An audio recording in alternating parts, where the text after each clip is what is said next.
Probably the question will be why ozone depletion is most commonly recorded along the polar region. നോക്കുക, അപ്പോൾ ഇവിടെ രണ്ട് question നമ്മൾ answer ചെയ്യാൻ പോകുന്നു. So point number 1 is that the compound declared by Thomas Midgley, chlorofluorocarbon, generally known as non-reactive molecule. How a non-reactive molecule became reactive? Question number 2, why ozone depletion centralized around polar region, not in the tropical region? Okay, we will see how this is going on. And this work was carried by 3 people. One is Molina, Rowland and Crutzen. 3 people, Molina, Rowland and Crutzen. For that work they got the Nobel Prize. But actually the thing is very interesting in the sense that the reason was identified by Molina, Rowland and Crutzen. Simply remember Molina et al. For that work they got the Nobel Prize. Okay, we'll see how this is going on. As you know that chlorofluorocarbon is absolutely non-reactive as certified by Thomas Midgley. True. But when this compound is reacting with the molecule UV, they split into a molecule, namely chloride, what we commonly called free radical. Point number 1. So chlorofluorocarbon is non-reactive, true. But chlorofluorocarbon broken by, splitted by UV. As you know that UV is high energy particle which catalyze or break chlorofluorocarbon into chloride free radical. Whenever you are using the word free radical, which means highly reactive in nature. And see the point here, this molecule directly reacting with the molecule, namely ozone. It directly reacting with the molecule ozone, splitting the molecule into 2. One is you are getting a new molecule, namely chlorine monoxide. So don't bother at the chemistry, but note the compound chlorine monoxide, and you are getting a compound, namely oxygen. So this will be evolved as a gaseous form. Third reaction, this subsequently reacting with another ozone molecule, again splitting the molecule into chloride free radical and 2 molecule of oxygen. This repeat the same reaction from here, continues until the chloride becomes inactive. So in the journey, a chloride molecule capable of breaking nearly 1 lakh ozone molecules. You see the point here, one chloride is capable of breaking nearly 1 lakh ozone molecule in the span of life. So this was completely proved by the people Molina et al. So the answer is here, how a non-reactive molecule transforming into reactive entity. Okay, but the reaction comprising splitting of CFC into chloride radical. Number 2, the chloride radical reacting with ozone, forming chlorine monoxide and oxygen. Chlorine monoxide subsequently reacting with another O3, forming chlorine radical and oxygen. And this chlorine radical further continue the reaction until it becomes reactive. So this is a way in which the whole reaction will be catalyzed by the compound, namely chlorofluorocarbon. Okay, clear? Second question, why the reaction is noticed along the Arctic region? See the word, I said the word, it was initially recorded in Antarctic region, followed by Arctic. Okay, in both area the temperature will be less than 0 degrees centigrade. Okay, so the point is very simple, right from here to the last reaction taking place only under IC condition, ICY. Okay, the whole reaction taking place temperature less than 0 degree centigrade.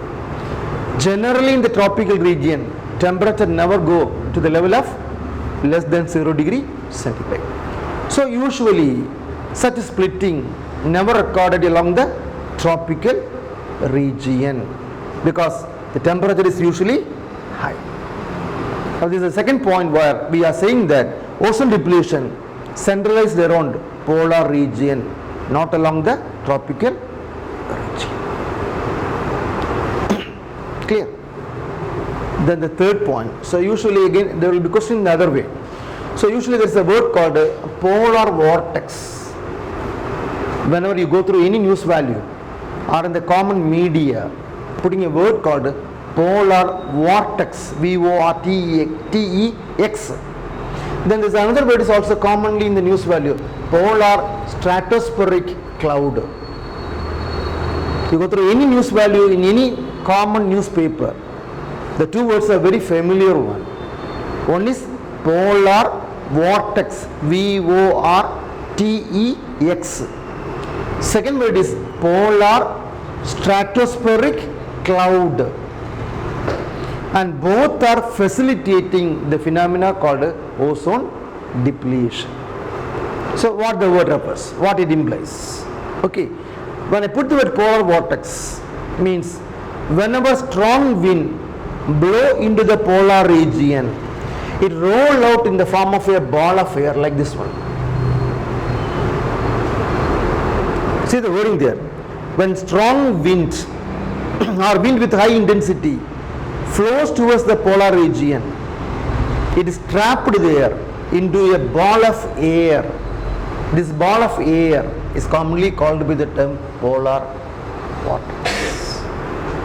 But see the point there. Generally we know that wind is blowing from one place to another because wind will be diffusing, never will be entrapped. But here the air containing particle will be trapped in the form of a ball of air, what we commonly call polar vortex. That means once it is forming a ball of air, never diffuse from polar region to any other regions. Entrapped ആണ്, present ആണ്. മനസ്സിലാവുന്നുണ്ടോ? Diffuse ചെയ്ത് പോകത്തില്ല, പിടിച്ചു വച്ചിരിക്കുക. ഇവിടെ എന്ത് ചെയ്യത്തില്ല, it never move to any other part of the world. രണ്ട്, PSC. So in the trapped air, if there is a moisture content that freezing to the level of ice formation, then we commonly put the word called polar stratospheric cloud. So whatever the water content or the moisture content in the trapped air converting into ice formation, okay, then what we commonly rename the area by the term called polar stratospheric cloud, and both are inducing the splitting from here to the last. Okay, so here we are recording the IC temperature. It will be facilitated by the event called PSC. In the whatever the air containing chlorofluorocarbon is entrapped by the vortex, but two in one, because the air containing any chlorofluorocarbon will be entrapped. Secondly, the temperature will be less than 0. So both facilitating the event called splitting of chlorofluorocarbon, by which ozone level will be depleted. So that's point number 2. What is PSC and what is PV? Okay.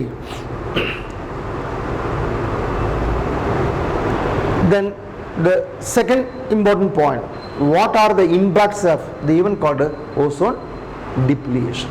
Impacts of ozone depletion.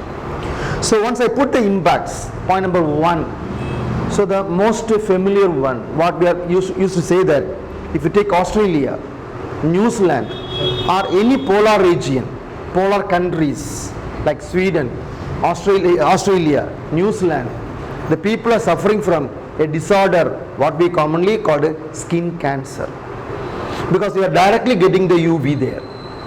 Once UV is falling in your body, leading to tumor or induce skin cancer.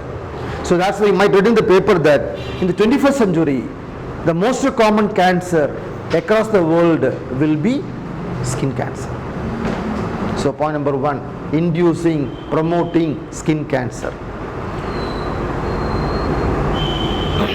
Again, if you go through the data bank of Australia or New Zealand or Canada, so the number of cancer patients are increasing.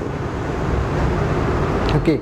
Second point is that in the Arctic Antarctic region, mammals have got a peculiar disorder, and what they call the disorder by the term called snow blindness. SNOW, snow blindness. So see the word there, snow blindness, which means normally our eye containing a white area, what we commonly called a cornea. Then there is a pupil. Okay, in the animal containing the white area without any pupil. മനസ്സിലായോ? കൺമണി കാണത്തില്ല, ബാക്കി എന്താ ഉള്ളത്? White area. That's why they calling the disease by the term called snow blindness. Snow like, and they will be blind. Another disorder noticed among the mammals of Antarctic region. So again, if it's falling on the human eye, same will be the impact. Okay, again, as and when the disease was recorded, the international medical team visited the area. They confirmed that the disorder is technically called by the term cataract. The disorder is technically called as cataract because muscle movement will be retarded or blocked, so that your pupil is hidden, leading to blindness. So that's why if you go through the data bank of Australia and Canada or in any part of Arctic region, they are using massively sunglass. You go through the data bank across the Australian state or the New Zealand, people are preferring to use sunglass, which normally minimize the impact of UV. But നമ്മളിവിടെ use ചെയ്യുന്നത് എന്തിനാണ് use ചെയ്യുന്നത്? ഒരു പർപ്പസില്ലാതെ use ചെയ്യുക, നമുക്ക് ആവശ്യം പോലും ഇല്ല, ഫാഷന് വേണ്ടി മാത്രമാണ്. അവർ യൂസ് ചെയ്യാൻ റീസൺ ഉണ്ട്. എന്ത്? ബിക്കോസ് കുട്ടികൾ വരെ അതാണ് യൂസ് ചെയ്യുന്നത്. കാരണം എന്താണ്? To preventing their eye from UV. Okay, but that's the reason why they are using the component called sunglass. അപ്പോൾ നല്ലൊരു ചോദ്യമാണ്. The reason for using massive usage of sunglass, preventing the eye from cataract caused by UV. Point number 3, if you are moving into any bakery, നമ്മൾ എല്ലാ ബേക്കറിയും നോക്കുക, ബേക്കറിയുടെ ഫ്രണ്ടിൽ ഒരു cabin ഇങ്ങനെ കാണും അല്ലേ, അതിനകത്ത് UV ലാമ്പൊന്നും കിട്ടിയിരിക്കും. എന്തിനാണ് വെച്ചിരിക്കുന്നത്? ഏത് ബേക്കറി നോക്കുക അല്ലേ, എല്ലാ ബേക്കറിനകത്ത് ഒരു ഹാങ്കിങ് ഒരു ലാൻഡൻ കാണും അല്ലേ, അതിനകത്ത് UV ലാമ്പ് എന്ന് അവർ എഴുതിയിട്ടിരിക്കുന്നത്. എന്താണ് അങ്ങനെ എഴുതിയിരിക്കുന്നത്? എന്തിനാണ് ഇട്ടിരിക്കുന്നത്? കണ്ടിട്ടില്ലേ? എല്ലാ ബേക്കറിയിലും ഫ്രണ്ടിൽ ഏറ്റവും ഫ്രണ്ടിൽ ഒരു ചെറിയ ഗ്രിൽഡ് UV ലാമ്പ് കാണും. എന്തിനാണ് അവർ ഇട്ടിരിക്കുന്നത്? ഈച്ചയും എല്ലാത്തിനെയും പിടിക്കാൻ വേണ്ടിയില്ല എന്ന് പറയുമ്പോൾ the point is very important. UV generally eradicate, sterilize insect population. So but the answer is again very interesting, that it leading to loss of insect biodiversity. Very, very important. It leads to loss of insect biodiversity.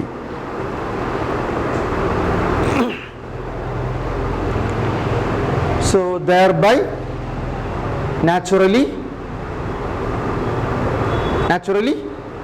pollination will be prevented, because normally insects are natural pollinators. So naturally, due to the loss of insects, the pollination in the nature is usually reduced. Very, very, very important. That's another question in the question paper. So in the UV impact area, the rate of pollination is decreasing because it leading to eradication of insect population. That's again very important. Loss of insects, subsequently natural pollination will be prevented or inhibited. Okay, then see another very interesting point is that all the fluorinated gases are indirectly example for greenhouse gases, so leading to global warming. Another question, all the F gases, what we commonly call fluorinated gases. ആ വാക്ക് ശ്രദ്ധിക്കണം. I never said the word ODS. ODSനകത്ത് എന്തൊക്കെ വരാം? F gases വരാം, carbon tetrachloride വരാം, methyl chloroform വരാം, methyl ബ്രോമൈഡും വരാം. ഇതൊന്നും അതിനകത്തില്ല.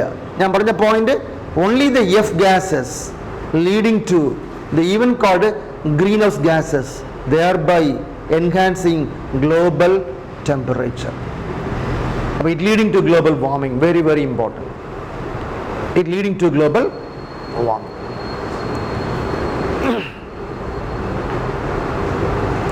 Okay, then the last point, once there is a global warming, definitely the productivity